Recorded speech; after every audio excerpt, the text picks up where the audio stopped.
Hürmetlik radyo anlıqıcılar, adabiy anlatış programımızda anlaşınlarını qarşı alımız. Bugünkü programımızda yazğıcı Ferhat Cilan'ın Orxun Şeceresi namlıq tarihi romanının davamını anlatımız. Odimizga böre chiqdi. Bu yaxshilikning alomati. Qadimgi ajdodlarimizni ko'k böre nijotlik yo'liga boshlab mangandek ish bo'ldi. Endi safarimizning qutuq bo'lishida shak yo'q. Topqaç degan topqaç, biz degan turk. Bizning o'zimizdan tutgan yo'limiz bor. Bizning e'tiqodimiz boshqa. Padişahimiz Sozul Alildi özünün arzuluq qizini sizlarga yotliq qilish orqali do'stligimizni yanama kuchaytirmoqchi bo'ldi. Tangri o'g'li Qavshanzunga bo'lgan cheksiz sadoqatimiz bilan jon familiyaliklar jamiyatini yo'qitib, o'rnini qutqizish uchun yurish qilyapmiz. Ushtum to'rt qirg'izlar kelib qoldi. Biz qo'shinlarimizni birlashtirib jangga chiqaylik. Hozirgi birinchi ishimiz jang qilish.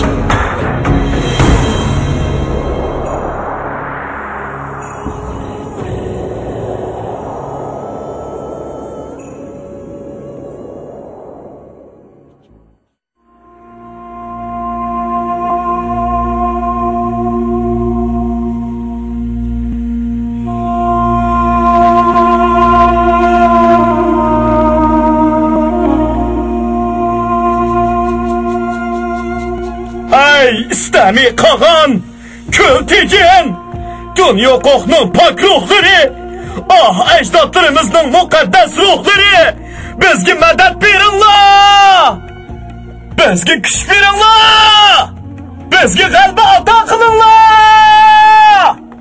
Shaman texima asabiylashdi. U bir chetda hum deb zikr so'qib o'ltirgan bir baxshining qo'lidagi naysani ilib, uyoq bu yoqqa pulangat qilib turdi. Ey yavuz düşmanlarning ruhlari, ey qora niyat pasiq alvastılar. Sizlar hammanglar ko'k turklarning orasidan ketinglar, ketinglar. Yiroq-yiroqlarga ketinglar. Suvsiz cho'llarga, tuvsiz hanglarga beringlar. Yolg'iz daraxtlarga, g'oljir ishtlarga beringlar. Bu yerga kelmanglar, hergiz kelmanglar. E'tiqodning qudrati bilan sehrlangan ko'kturklar o'rinlaridan sakrab turib ketishdi. Ularning ba'zilari shamanni do'rab, qilich, nayzalarni pulanglab qilib turdi. Yana ba'zilari o'qyadan har tarafga o'q uzdi. Butun so'rindikilar, jumladan bo'lmish qolganmi, shamanga o'xshash sakrab, ovozlari bo'g'ilib ketguchi varqirashdi. Ey pasiq alvastılar, ketinglar! Ey düşmanlarning yovuz ruhlari, ketinglar! Biz sizlarni qo'g'laymiz, biz sizlarni yo'qitamiz. Ketdi, qochdi. Yomon ruhlar qochdi. Muqaddas ruhlar bo'lmish qog'onni yulavatdi. Anglayapman.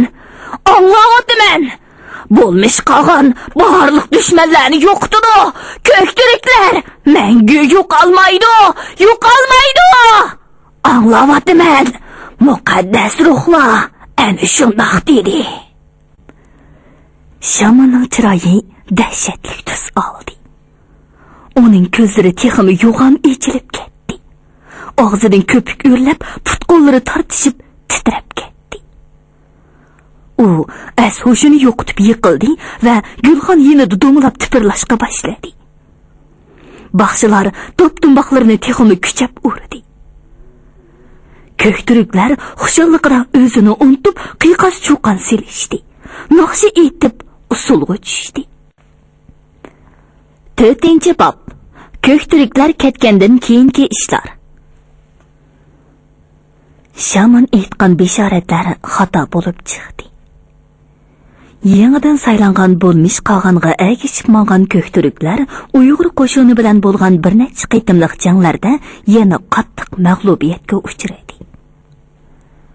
Oydalada o'tkazilgan bir qitimliq kengashda ko'kturklarning cho'nglari bir-birining gapini anglamay, bir-biriga yo'l qo'ymay keskin munozaralashdi.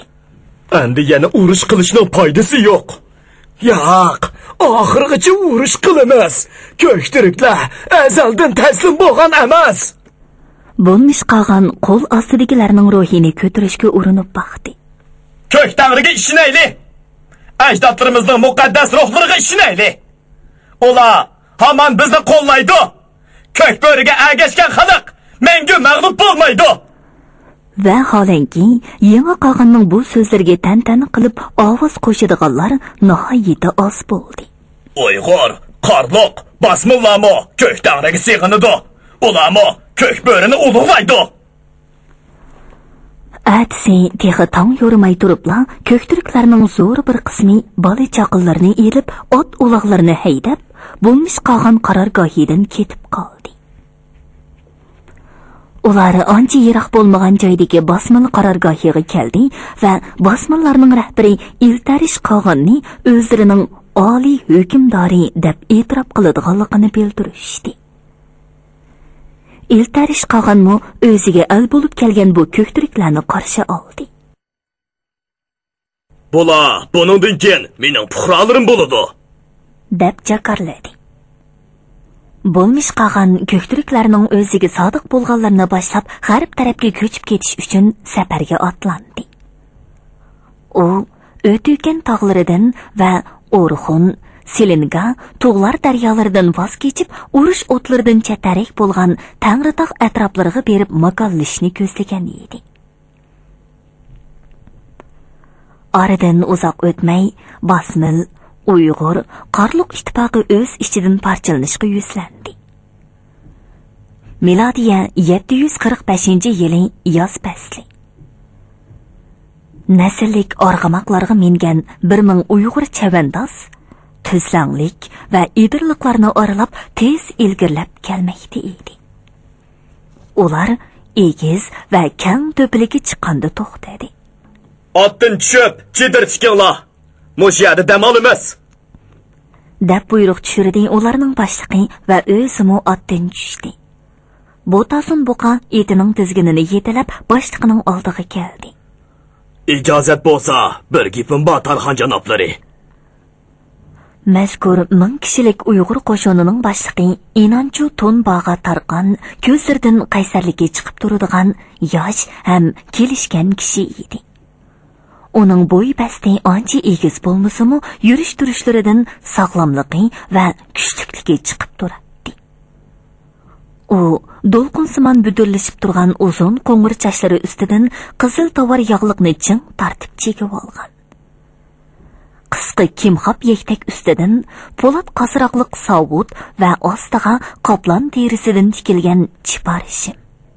Qora xurum o'tik kiygan bo'lib, butun qo'shindagilardan alohida farqlanib turadi. Chunki boshqa jangchilarning hammasi holqisimon to'mir sovut va dubulg'a kiyishgan edi. Xo'sh, nima gaping bor, ey Botasun buqa? Gapim shuki, Shavkatlik Bag'a Tarqon. Manzilimiz yiroq emas. Qutuq bo'ylar yog'lar qarshotning qarorgohiga ozli qoldik. Bu yerda chedir tikmasdan yo'limizni davomlashtirsak bo'lmamdi. Bo'lmaydi. Qorong'i tushishga ozli qoldi. Hozir yayloqlar tinch emas. Do'stmi bor, dushmanmi bor degandek. Agar kechida kutilmagan voqea bo'lib qolsa, bu mudofialanishga aplik joy ekan. Xo'p, tushundim. Amsa itimning egar jabduqlarini tushirib, chedir tikishga tutish qilay. To'xta. Chedirni boshqalar tikib-olsin. Sen darhol o'zing xohlagan 10 askarni talab olib, bu atrofni charlab kelgin. Bosh ustiga Shavkatlik Tarxon janoblari. Dedi Botasun buqa va cho'nqur egilib ta'zim qilgandan keyin etiga minib charlig'uchi askarlar to'plashib turgan joyga yurib ketdi. Inonchu To'nbag'a Tarqon to'pilikning chetiga kelib, Botasun buqa boshchiligidagi bir to'p charlig'uchi pastki edirlar orasida g'oyib bo'lganga qadar ularning kaynidan qarab turdi. Qaraganda u bu qitimqi charlash ishiga alohida ahamiyat berayotgandek qiladi. Darvaqa bundoq bo'lishning muhim sabablari bor edi. Oxirgi kunlarda Uyg'urlarning rahbari Qutlug' bo'yla Yag'laqar Shat bilan bosmirlarning yangidan taxtga chiqqan qog'oni iltarish o'tirsidagi munosabatlar jiddiylashib qolgan edi. Bosmirlar o'zmish qog'onni o'ltirib, uning beshini changanga avatib berdi. Shuning bilan birga iltarish qog'on Tong sulolasi podshohining o'zini barliq turkiy tilli xalqlarning birdan-bir qonunliq hukmdori deb e'tirof qilishini so'radi. Tabg'ach kattalari o'zlarining ko'ni dushmani bo'lgan ko'kturklarning ajallik mag'lubiyatga uchraganligidan xush bo'lib, iltarishni Sadijin sebilining shimolidagi yayliqlarning oliy hukmroni deb e'tirof qildi va uning bilan har jihatdan hamkorlashishga tayyor ekanligini bildirishdi. Shuning bilan iltarishning kibri o'sib, niyati buzilishga boshladi. U Tangri o'g'lini, ya'ni qudratli Tong sulolasi podshohining o'zining mustahkam orqa tiriki bo'ldi deb hisoblaydi. Yana bir tarafdan aytganda, mag'lub bo'lgan ko'kturklarning ko'p qismi iltarish qog'onga al bo'ldi.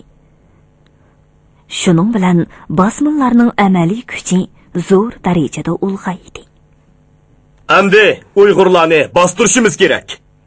Oldi bilan ularning yetakchi o'rinda turayotgan yog'lar qor urqini qirib tashlaymiz. Ondan qolgan puhrolarni o'zimizga al qilamiz. Lekin biz Uyg'urlar bilan ittifoq tuzgan-ku. Ko'kturklarga qarshi urushda Uyg'urlar boshlamchi bo'lgan-ku. Shundoq. Ko'kturklarga qarshi urushni shular boshlagan. Keyin ularga qarliqlar qo'shildi. Oxirida bizmi qo'shildik. Endi ular cho'qim bizdan ustunlik talishidi. Yag'laqar Shat hamon qog'on bo'lishni o'ylaydi. Shunga biz qarliqlar bilan birlashib Uyg'urlarni bo'ysundirishimiz kerak. Shu gap bilan iltarish qog'on qarliq yopg'usiga elchi avatdi. Ammo qarliqlar Yag'laqar Shat bilan qarshilashishni xohlamadi. Bosmil elchilari ko'zlagan maqsadga yetolmay qaytib ketdi. Qarliq yopg'usi o'z navbatida bu ishni Qutlug' bo'yla Yag'laqar Shatga ma'lum qildi. Uyg'ur qabilalarining oqsoqollari jiddiy kengash o'tkazib, bosmillar bilan urush qilish qarorini ma'qulladi. Qutlug' bo'yla Yag'laqar Shat o'z qo'l ostidagi amaldorlardan martabasi eng yuqori bo'lgan Inonchu To'nbag'a Tarqonni qarliqlar bilan so'zlashishga avatdi. Qarliq yopg'usi bosmillar bilan bo'ladigan urushda Uyg'urlar tarafda turadiganligini bildirdi.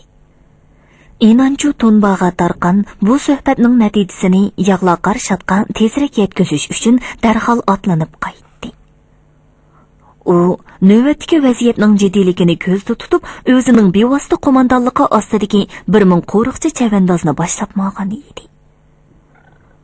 Bundaq ehtiyot chorasining nihoyatda o'rinliq bo'lganligi amalda isbotlandi.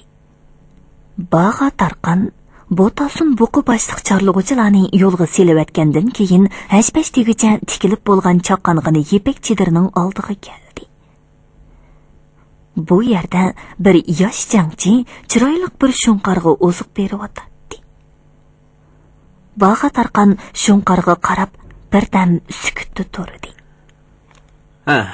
Shunqarga obdan qara, qochirib qo'yma. Qechib ketolmaydi. Men talay shunqarlarni ko'ndirgan. Inonchu To'nbag'a Tarqon ortiq so'zlamay chidirga kirib, o'zi uchun hozirlab qo'yilgan eyiq terisiga yonboshladi. Bu shunqarni o'z qo'lim bilan Yag'laqar Shatga topshirib berishim kerak. Bu intoyin muhim ham ahamiyatli ish. Bu shunqar Uyg'ur Qarliq ittifoqiga vakillik qiladi. Shundoq. Qarliq yopg'usi shaxsan o'zi o'g'i chiqqanda ishlatadigan mushu shunqarni o'z qo'li bilan Inonchu To'nbag'a Tarqonga tutqizib, Qutlug' bo'yla Yag'laqar Shatga yetkazib berishni havola qilgan edi. Cho'g'dek qizirib ketgan quyosh g'arbga qiyshib ufuq bilan tutishay deb qolgan edi. Kashki shafaqning qizil nurida tovlangan ko'k osmonda parcha-parcha lolarang bulutlar xuddi usta rassomning nodir asridek suratlanib ko'rinadi. Jangchilar gulxon yiqib, g'izo tayyorlashga tutish qildi. Shu asnoda Bo'tasun buqi boshchiligidagi chorlug'uchilar qaytib keldi. Bag'a tarqan ot tuyoqlarining do'pirlashlarini anglab, chidirdan qaytib chiqdi. Tövəndəki idirlar arasıga basmıl qoşunu kelib o'rlashdi. Deb ma'lumot berdi Bo'tasun buqa tarqanning oldida otdan tushib. Bo'ldi. Sizlar arameylinglar. Chorlug'uchilar ketgandan keyin Bag'a tarqan barliq 105larni o'z chidiriga chaqirdi. To'pilikning hamma yerdagi ko'zatchilar kuchaytilsin. Boshqa jangchilar otlarini egarlab, yeshinmasdan yetib uxlab olsin. Hammanglar ho'sharlikni bo'shashtirmay, jangga tayyor holatda turinglar.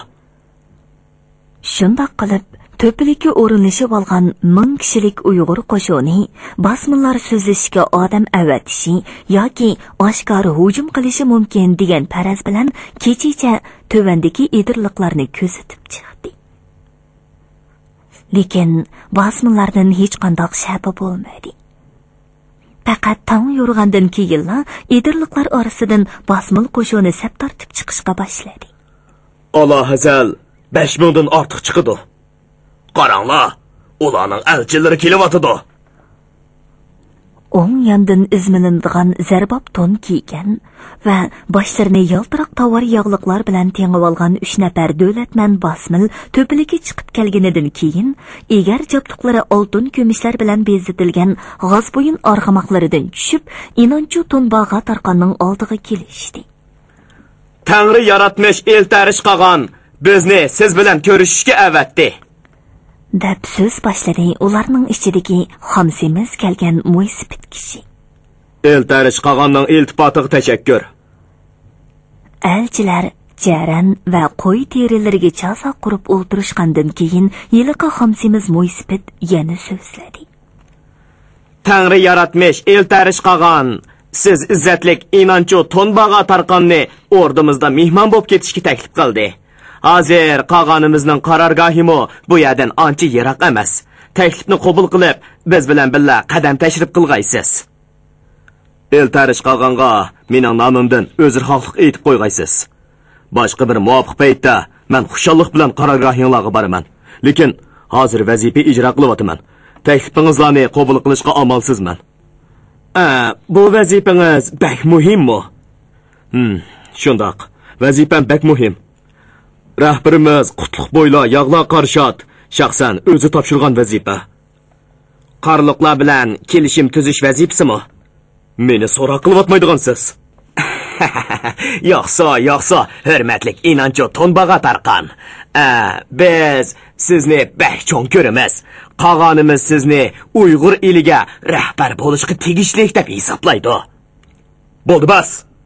Bizning rahbarimiz bor. Siz eltarish qolganni e'tirof qilamsiz? O'ruqroq kelgan yana bir elchi Tarqonning ko'zlariga mixtaq qadilib so'radi. Bag'a Tarqonmi uning ko'zlariga tikilib qaradi. E'tirof qilyapmiz-ku. Undaq bo'lsa, qolganning taklifini rad qilishga bo'lmaydi. Sizlarningmi menga bisim ishlatishinglarga yo'l qo'yilmaydi. Elchilarning chiroylari o'ngib ketdi. Ularning ko'zlarida Bag'a Tarqonga qaratib, "Xat to'xtabdi" degandek alomat ro'shan ifodalanib turadi. Bag'a Tarqonning ko'zlaridan bo'lsa, "Sizlardan qo'rqadigan odam men emas" degan ma'no chiqib turadi. Elchilar endi qilishqidek gap qolmadi degandek zuvon surmay chidirdan chiqishdi. Hozirgacha og'zini ichib baqmagan 3-elchi chidirning yenidagi yo'g'on yog'och qo'ziqqa bir putidan bog'lab qo'yilgan shunqarni ko'rsatib so'radi. Bu qarliq yobg'usi bergan shunqarmi? Shundoq. Buni qanday uqdinglar? Xomsimiz elchi xuddi qora munchoqdek kichkina do'g'lak ko'zlarini qisib mug'ambarlarcha kulib qo'ydi. Bizning hammamizning tilimiz bir. Hammiyada o'z odamlarimiz bor. Qarliqlar ichida ularning oyg'oqchilari bor ekanda. Bu shunqarni bizga bersangiz yaxshi bo'ladi. Bizga bersangiz bo'pti ekan. Endi Bag'a Tarqon ochig'ini yoshirolmay qoldi. Sizlar sizlar bizning g'ururimizni dafsanda qilmoqchimi? Bu qarliqlar rahbarining qutlug' bo'ylar yog'lar qarshatqa o'z qo'li bilan taqdim qilgan sovg'ati. Bu shunqarga hech qanday odam ko'zini qizartmasin. Ammo lekin bu shunqarni bizga bermisangiz, bizning g'ururimizmi dafsanda bo'ladi.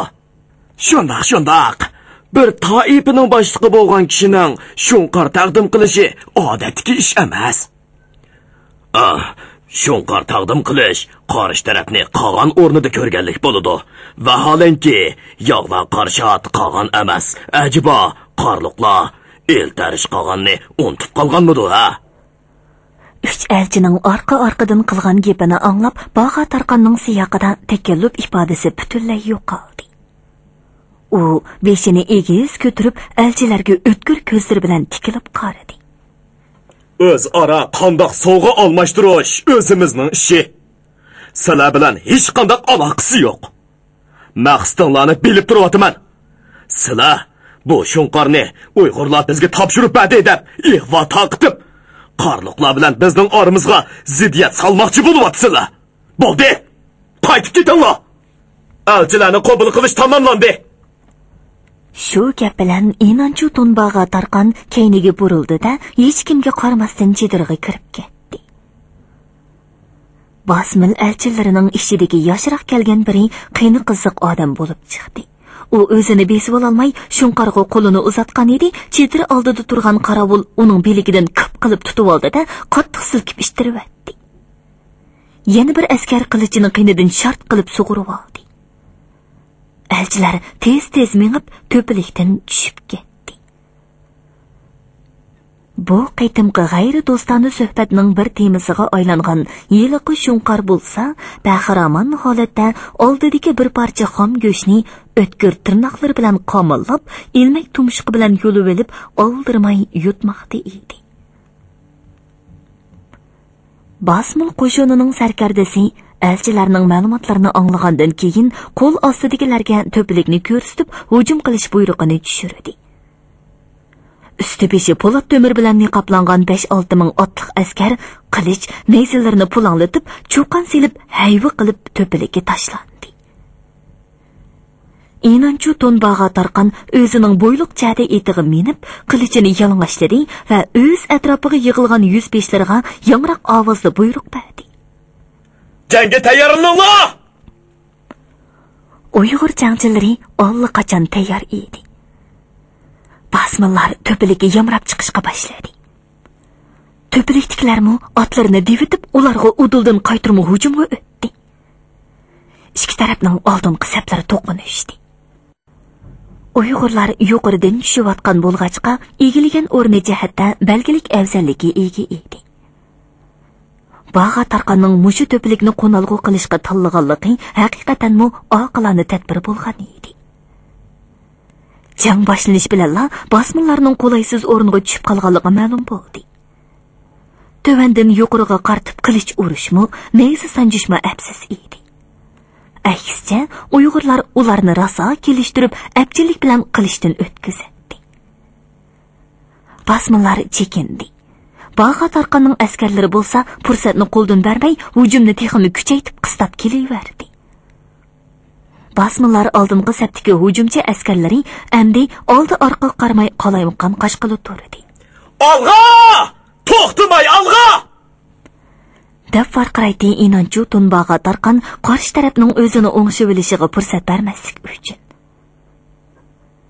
Har qaysi 105larmi bu foydali vaziyatdan to'liq foydalanishga oldirib, o'z jangchilarining oldiga o'tib, dushmanni qirishda o'lgu ko'rsatdi. To'pilikning qaptallarida bosmillar jasadlari barbara tez suratda ko'payishga boshladi. Uyg'ur qo'shini Bag'a Tarqonning yo'l boshlashi bilan bosmillarning saplarini bo'sib o'tib, kang dalaga chiqdi. Bosmillarning sarkardasi o'z qo'shinining son jihatdagi ustunligiga ortiqcha ishinib ketgan edi. U to'pilikda qo'nalg'uga to'xtagan Uyg'urlarni bir hujum bilan terib-beran qilib o'tishni o'ylagan edi. Biroq ahvol uning o'ylaganidek bo'lmadi. Uyg'ur qo'shinining chaqmoq tezligida qattiq zarba berishi natijasida bosmonlarning saflari qolaymaqonlashib ketdi. Ba'zilari jinnini qutqizib qilish uchun otlarini qamchilab qashqila turdi. Ba'zilari qandoq qilishini bilmay bir turib qochib ketayotgan sapdoshlarining keynidan mangsa, yana bir turib minglagan ot va odamlarning ma'lumotchiligi ichidan o'z qo'mondonlarini izlab u yoq bu yoqqa ko'z tashlaydi. Bu chaqqicha Uyg'urlar Inanchu Tunbaga tarqanning bir tutash qo'mondonligi ostida jang maydonidan tartiblik chekinib chiqib, otlarini xuddi cho'l shamolidek tez choptirib ketdi.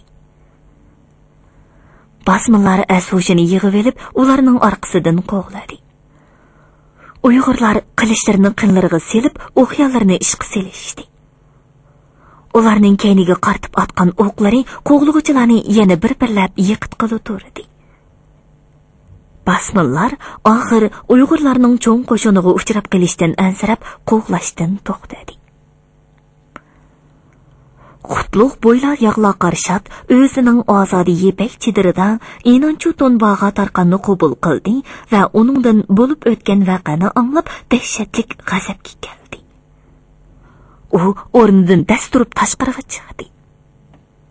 Chidir oldida qushchi yigit yiliqi shunqarni belikiga qo'ndirib kutib turgan edi. Yog'la qarshat shunqarning qanot quyruqlarini silashtirib qo'ydi. Qarloqlarning yavg'osi taqdim qilgan shunqar mushu.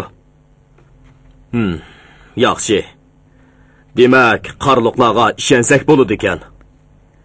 2 kundan keyin Qutlug' bo'ylar yog'la qarshat Uyg'urlarning zo'r qo'shinini boshlab bosmonlarga yurish qildi. Bu zodi nima uchun? deb o'ylaydi Botasun buqa yurishga otlangan 9 o'g'iz qo'shini ichida etini yo'rg'ilatib ketibdi. Biz hammamizning tilimiz bir. Hammamiz bo'ri bayrog'ini ko'tarib yuramiz. Shundoq turib, nima uchun so'qishimiz? Biz biron sir tardoshlar bilan urushgan. Keyin ko'kturuklar bilan urushdik. Mana endi bosmonlarga yurish qilyapmiz. Ba'zida boshqalar bizga hujum qildi. Ba'zida biz boshqalarga hujum qildik. Tinch, inoq bo'lib yashashni zoda o'rganolmadik. Bizga nima kam, nima kerak?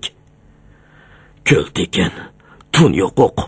Belga qolgan mangu toshlardagi bayonlardan qaraganda biz haq burundilla bir-birimizning gapiga kirmay, urug' qabila surishtirib, yurt surishtirib, jidal majrodan xoli bo'lolmay o'tgan ekanmiz. Mana hozirmi shundoq bo'lyotidi.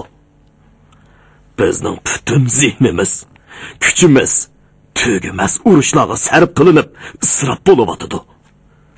Bizmi tabg'ashlarga o'xshash cho'ng shaharlarni qurib, korxona, dastigahlarda turli esil buyumlarni ishlab chiqarib, oshliq va meva-cheva o'stirib, turmushimizni texmi beysak yaxshi bo'lmasmidi?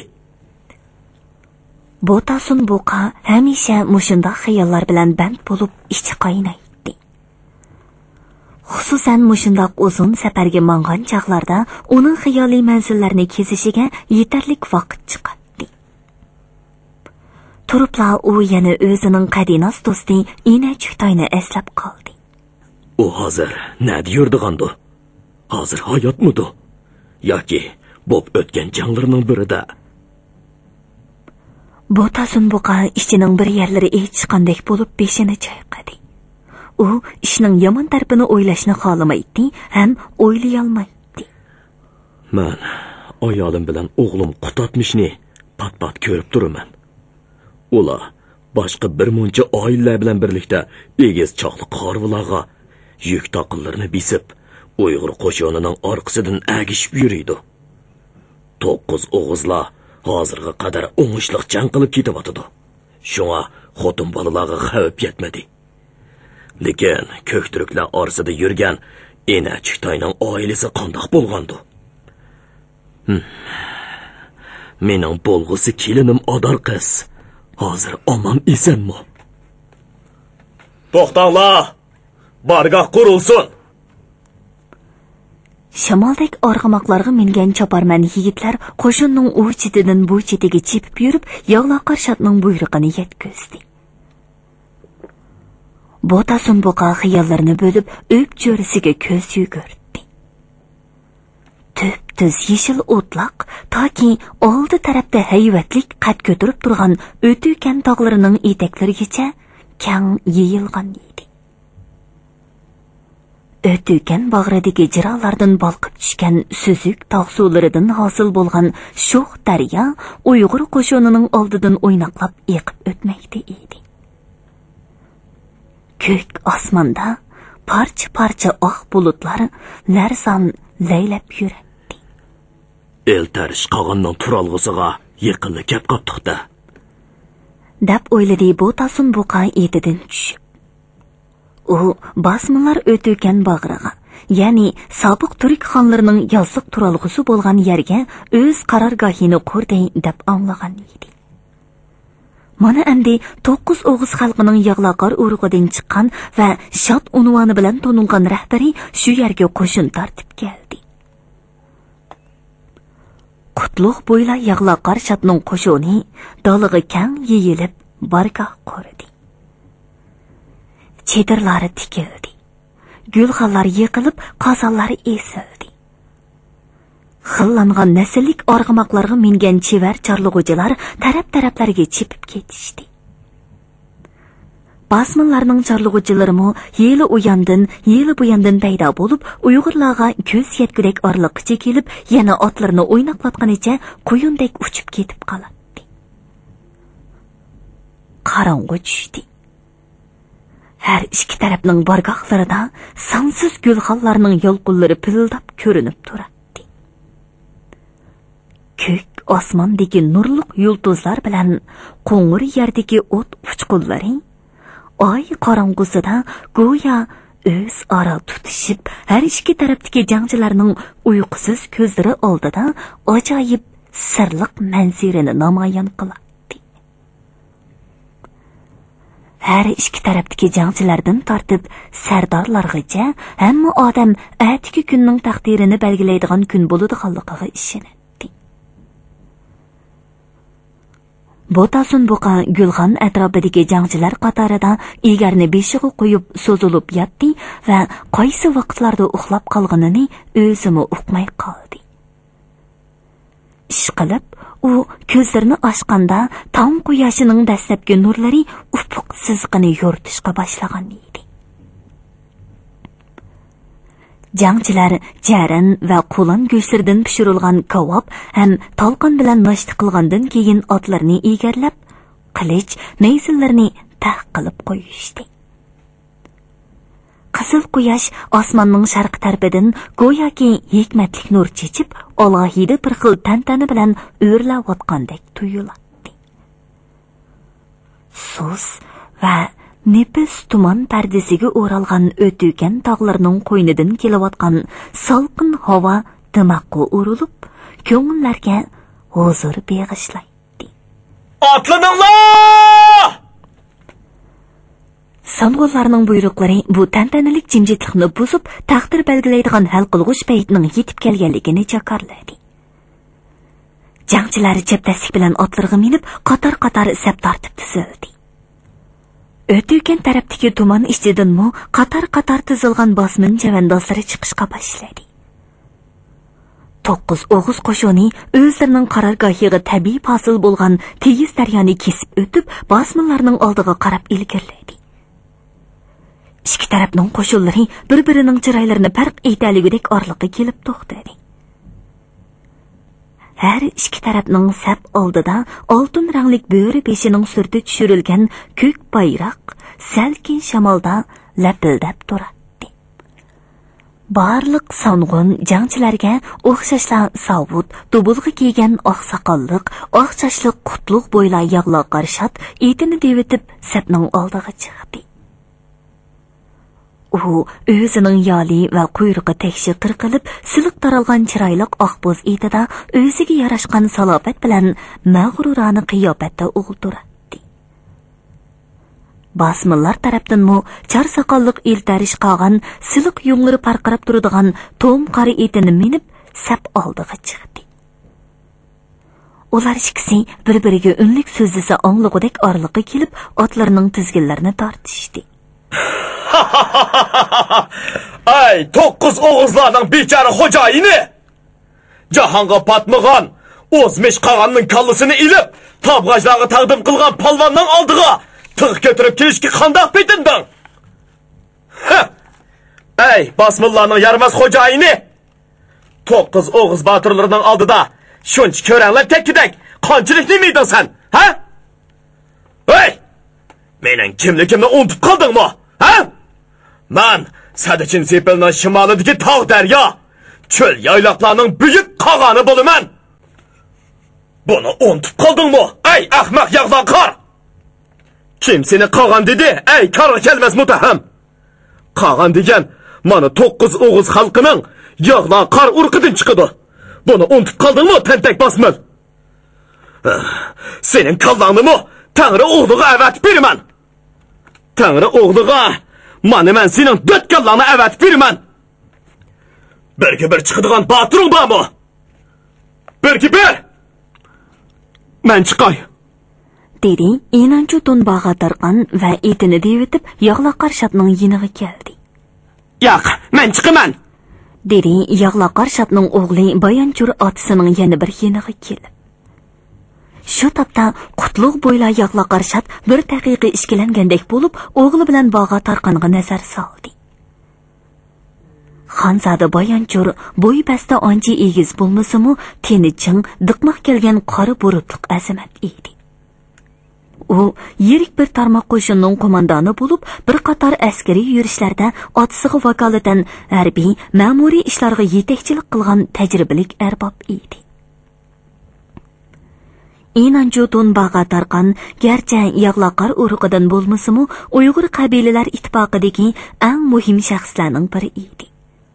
Otis urug'idan chiqqan bu zehni o'tkir tarqan ko'ktiriklar bilan urush boshlanishdan xeyli burun qutlug' bo'yla yag'loqar shatning eng yaqin yordamchisi bo'lib qolgan edi. Qo'shinning oldingi qatorida turgan barliq sang'ullar bu qitimga birga bir elishishga kimning chiqadiganligini kutib, un chiqmay turishdi.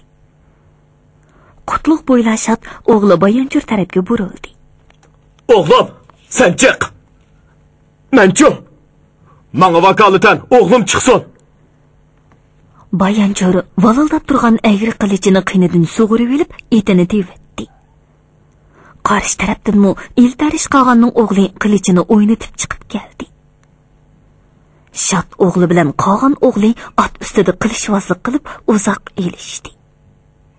Oxiri Bayonchurning butun kuchi bilan qiypash urgan qilichi Basmil xonzodasining beshidagi po'lat dobulg'isini yerga tushirib Arqadanlar ikkinchi qitim yana chaqmoq tezligida urilgan qilish uning bosh ko'zini qip-qizil qonga bo'yayotdi.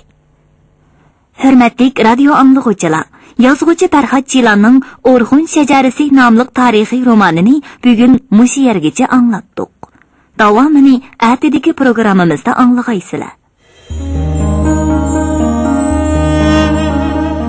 Hozir 9 o'g'iz xalqini asos qilgan yag'loqar urqining yetakchiligidagi yangi Uyg'ur xalqi borliqqa keldi. Ay muqaddas ruhlar, tez kelinglar. Cho'ldagi shamoldek uchib kelinglar. Xosiyatli ko'k bo'ridek yugurib kelinglar. Meni bilimi ko'ldek kang degan ma'nodagi nom bilan ko'l bilgi qog'on deb atag'aysizlar.